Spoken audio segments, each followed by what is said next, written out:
मीठी ईद के तकरीबन 70 दिनों के बाद ईद अल अजहा या बकरीद मनाई जाती है।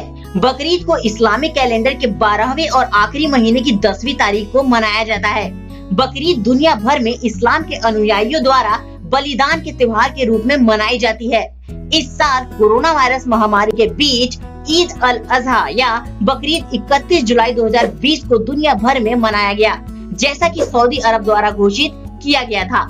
हालांकि दिल्ली के शाही इमाम के अनुसार बकरीद का त्योहार भारत में 1 अगस्त 2020 को मनाया गया।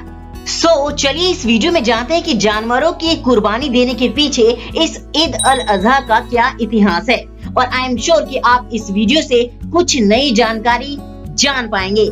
वीडियो शुरू करने से पहले मेरा आपसे रिक्वेस्ट है कि अगर आपने अभी तक मेरे चैनल को सब्सक्राइब नहीं किया है तो नीचे रेड कलर के सब्सक्राइब बटन पे क्लिक कर दे। चलिए आज का ये वीडियो बिना देखे हुए शुरू करते हैं।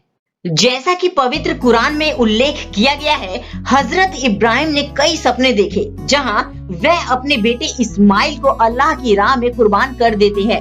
हजरत इब्राहिम ने अपने बेटे को अपने सपनों के बारे में बताया, जिस पर इस्माइल कुर्बान होने को राजी हो गए।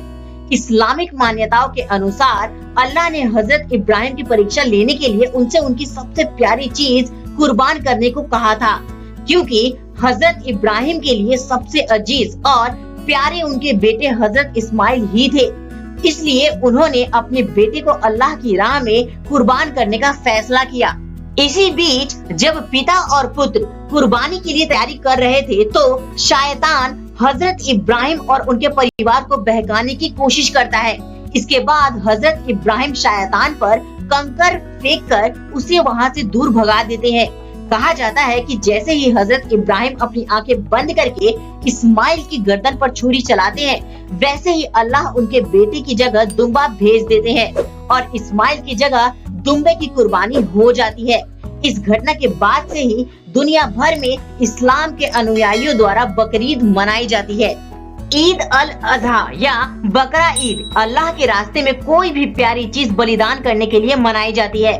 बलिदान किए गए जानवर को 3 भागों में विभाजित किया जाता है, जिसमें से एक हिस्सा गरीबों के लिए, एक हिस्सा रिश्तेदारों और दोस्तों के लिए और बचा हुआ एक हिस्सा परिवार के लिए होता है।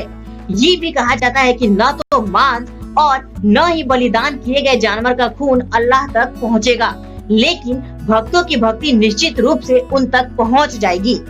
इस्लाम के अनुयायी जो भी संपन्न हो, भैंस, ऊंट, बकरी, भेड़ या दुम्बे जैसे जानवरों को हलाल कर सकते हैं।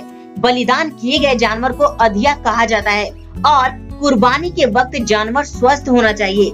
इस्लाम के अनुयायी बकरीद के दिन सूरज निकलने के बाद और जुहर की नमाज से पहले ईद अल अजहा की नमाज अदा कर सकते हैं। किसी भी अपरिहार्य परिस्थितियों के मामले में ईद अल अजहा की नमाज आखिरी महीने के 11वें या 12वें दिन भी अदा की जा सकती है। ईद अल अजहा की नमाज में 2 रकात होती है, जिसमें पहली रकात में 7 मर्तबा तकबीर और दूसरी में 5 मर्तबा तकबीर पढ़ी जाती है। नमाज के बाद इमाम द्वारा खुतबा यानी उपदेश पढ़ाया जाता है। ईद की नमाज के लिए कोई भी अजान नहीं दी जाती है, बस तय वक्त पर लोग इकट्ठा हो जाते हैं और नमाज अदा की जाती है। ईद अल अजहा पर ईद की नमाज पढ़ने के बाद जानवर की कुर्बानी दी जाती है और गोश्त 3 हिस्सों में लोगों के बीच वितरित किया जाता है। तकबीर का इस्लाम के अनुयायियों द्वारा जाप किया जाता है, जैसा कि आप अभी इस स्क्रीन पर देख रहे हैं। आपको ईद अल अजहा मुबारक। अल्लाह हमारे सभी बलिदानों को स्वीकार करे। उम्मीद करता हूँ दोस्तों कि ये स्पेशल वीडियो ईद अल अजहा पर आपको पसंद आया होगा। फ्रेंड्स, इस वीडियो में अब तक के लिए इतना ही। मिलते हैं अपने नई वीडियो में एक नए टॉपिक के साथ। तब तक के लिए bye bye and take care.